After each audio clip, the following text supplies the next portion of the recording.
Hello everyone, कैसे हैं आप लोग। उम्मीद करते हैं आप सब अच्छे होंगे। आज की क्लास में हम करने वाले हैं क्लास 10 साइंस का चैप्टर नंबर 6 लाइफ प्रोसेसेस से इंपॉर्टेंट क्वेश्चंस, एमसीक्यू क्वेश्चंस जो आपके टर्म 1 के लिए काफ़ी इंपॉर्टेंट है। चलिए स्टार्ट करते हैं। सबसे पहले कुछ इंस्ट्रक्शन आपको पता चल ही गया होगा कि क्वेश्चन देखते ही आपको खुद से सॉल्व करना है, और अगर आपका आंसर राइट होता है तो आपको 1 मार्क्स देना है, और रॉन्ग होता है तो उसको एक कॉपी में नोट डाउन करना है, और वीडियो के एंड में आपको अपने मार्क्स कमेंट सेक्शन में बताने हैं। ठीक है, चलिए ज़्यादा टाइम वेस्ट नहीं करते हैं, क्वेश्चन नंबर 1 से स्टार्ट करते हैं। लिखा हुआ है कि इन विच सेल ऑर्गेनिली डज रेस्पिरेशन ऑकर। तो आराम से सोच के इसका जवाब दीजिए, और इसका आंसर है आपका ऑप्शन नंबर डी। अगर आपने ऑप्शन डी चुना है तो आप बिल्कुल राइट है, आपको मिलते हैं 1 मार्क्स। ठीक है, और इस क्वेश्चन से रिलेटेड एक बात बोलना चाहेंगे आपको। आपका जो एनसीईआरटी बुक में पेज नंबर 102 है, जिसमें फिगर 6.8 है, जिसमें breakdown of glucose by various pathways दिखाया गया है, ये आपको पूरे अच्छे से ये चार्ट को प्रिपेयर कर लेना है। हाँ, इस बार काफ़ी हाई चांसेस है कि इस चार्ट से आपको एक एमसीक्यू तो जरूर देखने को मिलेगा। ठीक है, चलिए बढ़ जाते हैं दूसरे क्वेश्चन की तरफ। क्वेश्चन नंबर 2 में लिखा हुआ है कि oxygen liberated during photosynthesis comes from dash. तो फोटोसिंथेसिस के दौरान जो ऑक्सीजन रिलीज होता है, ये ऑक्सीजन कहाँ से आता है। आप जब फोटोसिंथेसिस का इक्वेशन देखेंगे तो रिएक्टेंट साइड में क्या है, कार्बन डाइऑक्साइड है और वाटर है। तो हमें पता है दोनों में से कोई एक आंसर होने वाला है। तो ऑक्सीजन कहाँ से निकल के आ रहा होता है, वाटर से निकल के आ रहा होता है कि कार्बन डाइऑक्साइड से। तो इसका आंसर होगा वाटर से। क्यों? क्योंकि कार्बन डाइऑक्साइड जो है ये रिड्यूस होकर क्या बन जाता है, ग्लूकोज बन जाता है। ठीक है, तो ऑक्सीजन जो निकल रहा होता है वो कहाँ से आता है, वाटर से। समझे कि नहीं समझे। चलिए आते हैं दूसरे क्वेश्चन पे। तो 2 का आंसर हो गया A. Question number 3, assertion reason type. Assertion है कि herbivores have longer small intestine as compared to carnivores. सही बात है। और रीज़न है complete digestion of food takes place in small intestine. ये स्टेटमेंट तो सही है, लेकिन ये इसका रीज़न सही नहीं है। हार्बीवोर का लंबा स्मॉल इंटेस्टाइन इसलिए होता है क्योंकि ये लोग मेनली ग्रास खाते हैं, और इनको सेलुलोज को डाइजेस्ट करने के लिए लंबा इंटेस्टाइन दिया जाता है कार्निवोर्स के मुकाबले। कार्निवोर्स जो है वो लोग मेनली मीट खाते हैं, और वो डाइजेस्ट करना थोड़ा ईजी होता है, इसलिए उनका स्मॉल इंटेस्टाइन थोड़ा छोटा होता है। ठीक है, तो ये होता है यहाँ पे सही रीज़न। लेकिन यहाँ पे लिखा है कि complete digestion of food small intestine में होता है। ये स्टेटमेंट सही है, लेकिन ये इसका सही रीज़न नहीं है। ठीक है, लंबा होने का रीज़न कुछ और ही है। तो यहाँ पे इसका ऑप्शन नंबर बी हो जाएगा राइट आंसर। ए और आर दोनों ट्रू है, लेकिन आर करेक्ट एक्सप्लेनेशन नहीं है। चलिए आते हैं क्वेश्चन नंबर 4 में। Name the chemical which is use to test starch. बताइए इसका आंसर क्या होगा। तो अगर आपने इसका आंसर आयोडीन दिया है तो आप बिल्कुल राइट है। अल्कोहल भी यूज़ किया जाता है, लेकिन इसका कुछ और ही पर्पज़ होता है, सेल वॉल को ब्रेक करने के लिए यूज़ किया जाता है। ठीक है, तो मेन यहाँ पे जो स्टार्च को टेस्ट करने के लिए कोई पूछे तो हमें इसका आंसर आयोडीन देना पड़ता है। तो 4 का हो गया ऑप्शन नंबर ए। उम्मीद करते हैं आपने इसका आंसर राइट दिया होगा। क्वेश्चन नंबर 5 में आते हैं। ये भी काफ़ी इजी क्वेश्चन है, देखने में बड़ा लग रहा है लेकिन काफ़ी इजी है। तो in photosynthesis which substances are used up which are produced and which are necessary but remain unchanged after the reaction. बताइए। ऑप्शन नंबर ए है used up, carbon dioxide use किया जाता है, सही बात है। वाटर प्रोड्यूस भी होता है, ये भी सही बात है।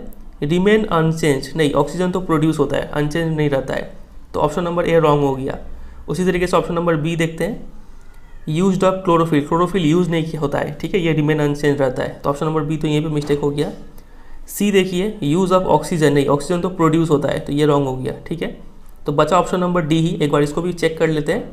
यूज्ड अप वाटर, हाँ वाटर यूज़ किया जाता है, प्रोडक्ट साइड में ऑक्सीजन रहता है, और रिमेन अनचेंज क्लोरोफिल रहता है। तो ऑप्शन नंबर डी इसका राइट आंसर है। ठीक है, 5 का डी। चलिए आते हैं क्वेश्चन नंबर 6 में। थोड़ा लंबा स्टेटमेंट से आराम से इसको पढ़िए और आंसर दीजिए इसका। लिखा है कि विच of the following statements about the autotrophs is incorrect. बताइए। तो नंबर ए में लिखा है कि दे सिंथेसाइज कार्बोहाइड्रेट बनाते हैं कार्बन डाइऑक्साइड से और वाटर से in the presence of sunlight and chlorophyll. सही बात है, तो ये स्टेटमेंट सही है, लेकिन पूछा है कि कौन सा इनकरेक्ट है। They store carbohydrate in the form of starch. बताइए सही है कि रॉन्ग है। ये भी सही है। They convert carbon dioxide and water into carbohydrate in the absence of sunlight. आप समझ रहे होंगे ये मिस्टेक है यहाँ पे। ठीक है, और ऑप्शन नंबर डी क्या था, they constitute the first trophic level in the food chain. तो ये भी सही स्टेटमेंट है। तो यहाँ पे सिर्फ जो स्टेटमेंट सी है ये पूरा इनकरेक्ट है। तो ऑप्शन 6 का हो जाएगा option number C right answer. चलिए आगे मूव करें क्वेश्चन नंबर 7 पे। Match the column 1 with column 2 and choose the correct options. Match करना है, चलिए कीजिए इसको आराम से। तो सबसे पहला है ट्रिप्सिन। ट्रिप्सिन कहाँ से निकलता है बताइए। तो पेनक्रियास एक जूस सिक्रेट करता है जिसको बोलते हैं पेनक्रियाटिक जूस। उस पेनक्रियाटिक जूस में दो एंजाइम्स होते हैं, एक ट्रिप्सिन और एक होता है लाइपेज। ठीक है, तो यहाँ पे ट्रिप्सिन लिखा है तो ये पेनक्रियास से आ रहा होता है। एमाइलेज तो बच्चे को पता है ये कहाँ से आ रहा है, बोलिए, सलाइवा से। और बाइल ये भी पता है लीवर से आ रहा होता है। पेप्सिन ये गैस्ट्रिक ग्लैंड से आता है। और ये ट्रिप्सिन पेप्सिन जहाँ भी दो सीन लगा हुआ है, दोनों क्या डाइजेस्ट करते हैं बताइए, प्रोटीन डाइजेस्ट करते हैं। ठीक है, तो ये सब बात आपको पता होना चाहिए। तो यहाँ पे कौन सा ऑप्शन राइट निकल रहा है, ए का 1 बी का 4, ए का 1 बी का 4 दोनों में है, फिर सी का 2 ये रहा। तो ऑप्शन नंबर डी इसका राइट आंसर हो जाएगा, 7 का डी। आगे मूव करते हैं क्वेश्चन नंबर 8 में।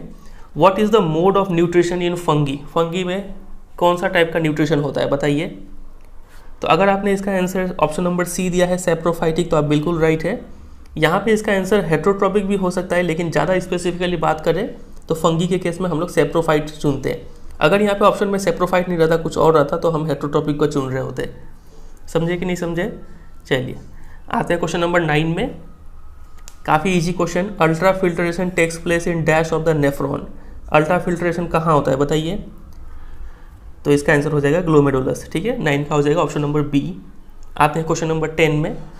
Match the column 1 organs column 2 with functions and choose the correct options. यहाँ पे कुछ ऑर्गन्स लिखा हुआ है, यहाँ पे उनका फंक्शन लिखा हुआ है, मैच कीजिए और ऑप्शन चूज कीजिए। ठीक है, तो सबसे पहला है नोज, फेरिंग्स, लेरिंग्स और alveoli.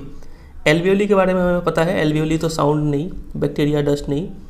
Helps in exchange of gases, D का हो रहा है 3। डी का 3 किस में है, ये रहा डी का 3। ऑप्शन नंबर बी यहाँ पे राइट निकल के आ रहा है। ठीक है, बाकी का भी देख लेते हैं। नोज क्या करता है, traps bacteria and dust. Pharynx का काम क्या होता है, ये अलाउ करता है food to pass from mouth to oesophagus.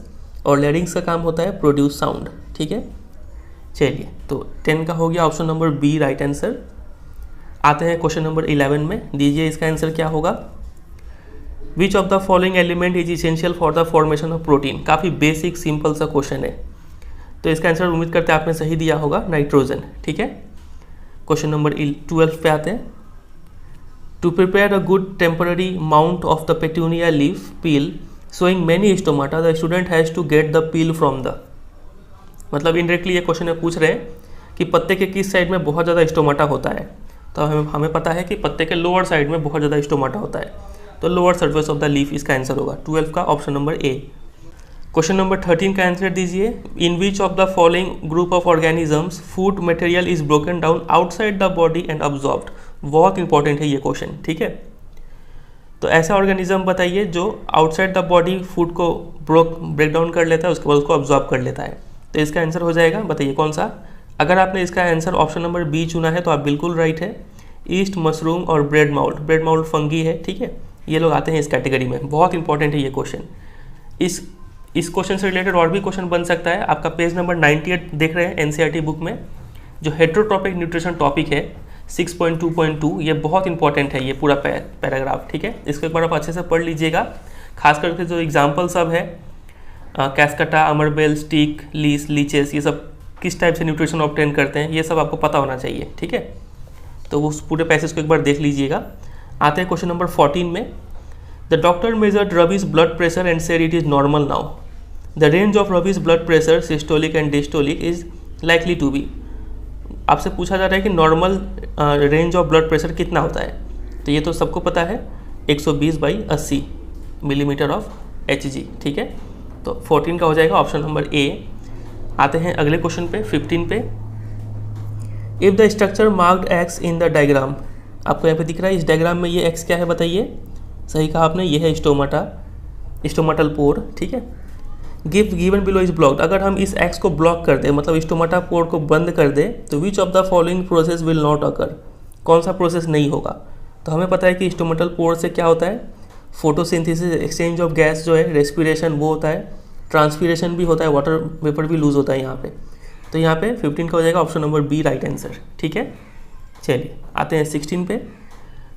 Which instrument blood pressure is measured, बताइए कौन सा आंसर है इसका। इसका तो आपने सही आंसर दिया ही होगा, ऑप्शन नंबर बी, स्पिग्मोमैनोमीटर। ठीक है, 17 पे आते हैं। Which tube connects the kidney with the urinary bladder. ये भी काफ़ी बेसिक क्वेश्चन है, इसका आंसर होगा, बताइए क्या होगा, ऑप्शन नंबर सी यूरेटर, ठीक है। क्वेश्चन नंबर 18 पे आते हैं। Choose the function of pancreatic juice from the following. अभी आपको थोड़ी देर पहले बताए पैनक्रियाटिक जूस में दो एंजाइम कौन से है, एक है ट्रिप्सिन और एक है लाइपेज।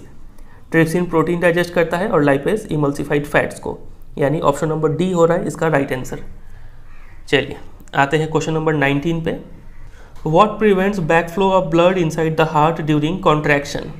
ब्लड का उल्टा फ्लो कौन प्रिवेंट करता है? तो ये बहुत ही ईजी क्वेश्चन है, सही कहा आपने, वेल्व्स इन हार्ट, ठीक है। 19 का ए हो गया। आगे मूव करें क्वेश्चन नंबर 20 पे। Lack of oxygen in muscles often leads to cramps among cricketers, this results due to. तो ये आपको बोले थे, ये जो पेज नंबर 102 में आपको एक चार्ट दिया हुआ है, ये आपको अच्छे से प्रिपेयर करना है, ठीक है। ये उसी के ऊपर क्वेश्चन है, बताइए इसका आंसर क्या होगा। क्रैम्प्स किस वजह से आता है? तो जब पायरुवेट जो है लैक्टिक एसिड में चेंज होता है तब ये क्रैम्प्स आते हैं। ऑप्शन नंबर डी इसका राइट आंसर होगा, ठीक है। 21 main difference between composition of lymph and blood. Lymph और ब्लड में क्या डिफरेंस है? तो यही डिफरेंस है कि क्या है, बताइए आप। चलिए ऑप्शन से चेक करते हैं।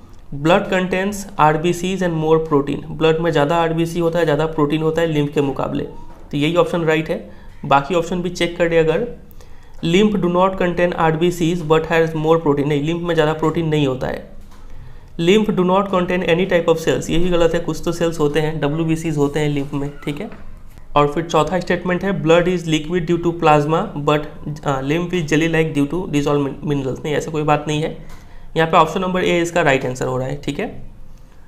22 in the given experimental setup, ये जो एक्सपेरिमेंटल सेटअप है, use to show that carbon dioxide is necessary for photosynthesis, the substance kept in watch glass is. यहाँ पे जो आपको वॉच ग्लास दिख रहा है एक, इस प्लेट में क्या रखा हुआ है? तो बताइए इसका आंसर क्या होगा। इस प्लेट में रखा हुआ है पोटेशियम हाइड्रोक्साइड, और ये क्या ऑब्जर्व करेगा? क्योंकि ये कार्बन डाइऑक्साइड वाला एक्सपेरिमेंट है तो ये कार्बन डाइऑक्साइड ऑब्जर्व करेगा, तो ऑप्शन नंबर सी इसका राइट आंसर होगा, ठीक है। अगले क्वेश्चन पे आते हैं। विच of the following correctly describes the transport of respiratory gases in humans. बताइए, दो ही गैस है मेन, एक है कार्बन डाइऑक्साइड और एक है ऑक्सीजन। पहला ऑप्शन है carbon dioxide is transported attach to haemoglobin, नहीं, ऑक्सीजन हेमोग्लोबिन के साथ अटैच होकर जाता है, और oxygen is transported dissolve form, नहीं, यहाँ पे कार्बन डाइऑक्साइड होना चाहिए था, ठीक है। कार्बन डाइऑक्साइड डिजॉल्व फॉर्म में जाता है, ऑक्सीजन हेमोग्लोबिन के साथ अटैच होकर जाता है, तो ये तो गलत है। Oxygen is transported attach to haemoglobin while carbon dioxide is transported in dissolve form, हाँ, ऑप्शन नंबर बी इसका राइट आंसर हो रहा है, समझे। क्वेश्चन नंबर 24, ये तो काफ़ी इजी क्वेश्चन है। 24 food moves in oesophagus bike, किस टाइप का मूवमेंट होता है ये? आपको ये वर्ड देखते ही पता चल गया होगा, पेरिस्टाल्टिक मूवमेंट है यहाँ पे। 24 का ऑप्शन नंबर सी। 25 देखिए क्या है। Which of the following statements is या फिर are true about the heart.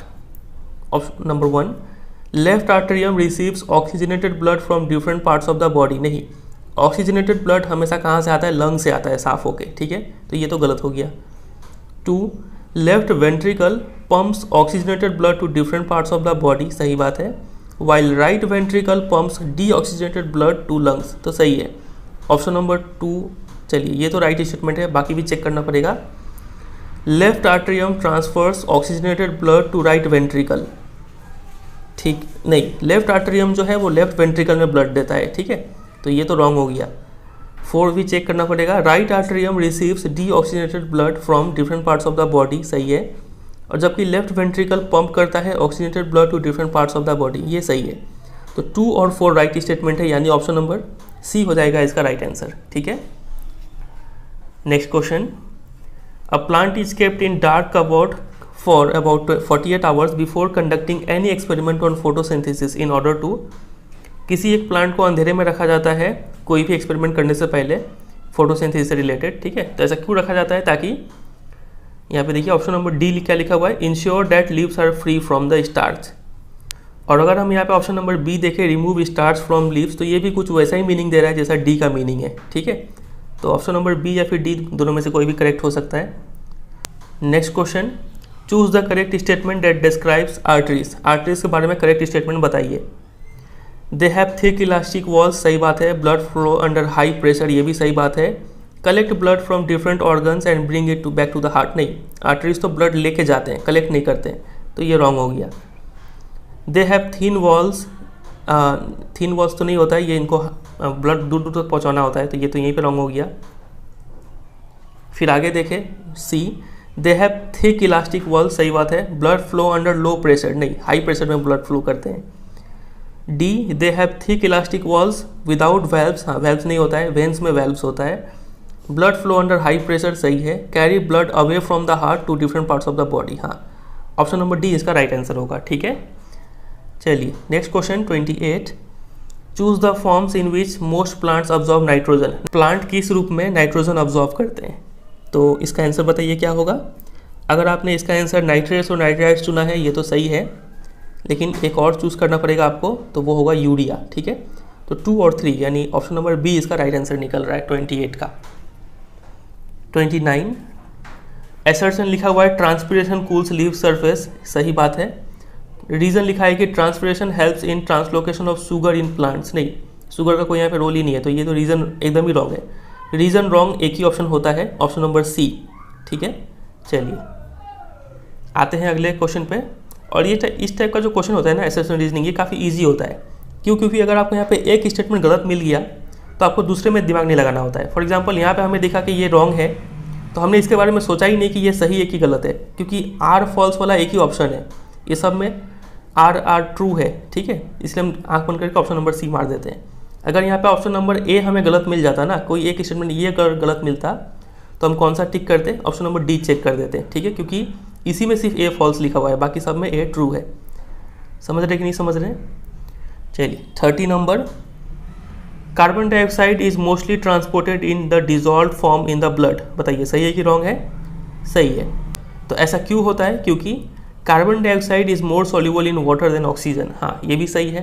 तो असर्शन और रीजन दोनों ही राइट है, और ये इसका करेक्ट एक्सप्लेनेशन भी है कि चूंकि कार्बन डाइऑक्साइड ज़्यादा सॉल्युबल है इसलिए डिजॉल्व फॉर्म में ट्रांसपोर्ट होता है। तो ऑप्शन नंबर ए इसका राइट आंसर होगा। और एक क्वेश्चन है यहाँ पे, assertion villi are present on the internal wall of intestine, बताइए सही है कि गलत है? सही है। विली ऑब्जॉर्ब डाइजेस्टेड फूड, ये भी सही है, इसलिए ये इंटरनल वॉल में प्रेजेंट होता है। तो ये भी दोनों ही राइट होगा, ए एंड आर ट्रू, और करेक्ट एक्सप्लेनेशन है ये ऑप्शन नंबर ए, ठीक है। तो बस इतना ही क्वेश्चन था। बताइए आपका कितना मार्क्स आया? तो जितना भी मार्क्स आया है आपको कमेंट सेक्शन में बताना है ईमानदारी से, ठीक है। और उसको एनालाइज कैसे करें, तो एनालाइज ऐसे करेंगे आप, अगर आपका मार्क्स 28 या फिर उससे ऊपर आया हुआ है तो आप काफ़ी अच्छे, आपका प्रिपरेशन है, आप जैसा पढ़ रहे हैं वैसा ही पढ़िए, ठीक है। और बस ये ध्यान रखिएगा कि आप जब भी क्वेश्चन पढ़ें तो आराम से उसको ध्यान से पढ़ें, ताकि आपसे सिली मिस्टेक ना हो जाए कोई, ठीक है। फिर दूसरा, अगर आपका मार्क्स 24 से 28 के बीच में है तो आपने चैप्टर तो अच्छे से पढ़ा है, लेकिन आपने रिवाइज नहीं किया है, आप कुछ चीज़ भूल चुके हैं, आपको डिवीजन का यहाँ पर ज़रूरत है, ठीक है। और जिनका मार्क्स 24 से नीचे है तो उन लोग चैप्टर अच्छे से नहीं पढ़े हैं, क्या तो समरी देख लिए होंगे, नहीं तो चैप्टर भूल गए होंगे, ठीक है। तो उनको एक बार ज़रूरत है कि वो चैप्टर एक बार फिर से पूरा पढ़ें, वो भी NCERT बुक से, ठीक है। चलिए फिर एंड करते हैं। उम्मीद करते हैं आपको वीडियो अच्छा लगा होगा। वीडियो अच्छा लगा तो वीडियो को जरूर एक लाइक कीजिएगा, कमेंट करके बताइएगा कि आपको वीडियो कैसा लगा, ठीक है। और अपने दोस्तों के साथ भी शेयर कीजिए, और उनसे भी पूछिए कि उनका मार्क्स कितना आ रहा है इस टेस्ट में। और अगर कोई स्टूडेंट इस चैनल पर नया है तो चैनल को जरूर सब्सक्राइब कर ले, ठीक है, क्योंकि आने वाले दिनों में आपको ऐसे ही बहुत सारे MCQ सेशंस देखने को मिलेंगे, और ये काफ़ी हेल्प करेगा आपको आपके एग्जाम में, ठीक है। चलिए फिर एंड करते हैं, मिलते हैं बहुत जल्द किसी और वीडियो में, तब तक के लिए goodbye and take care.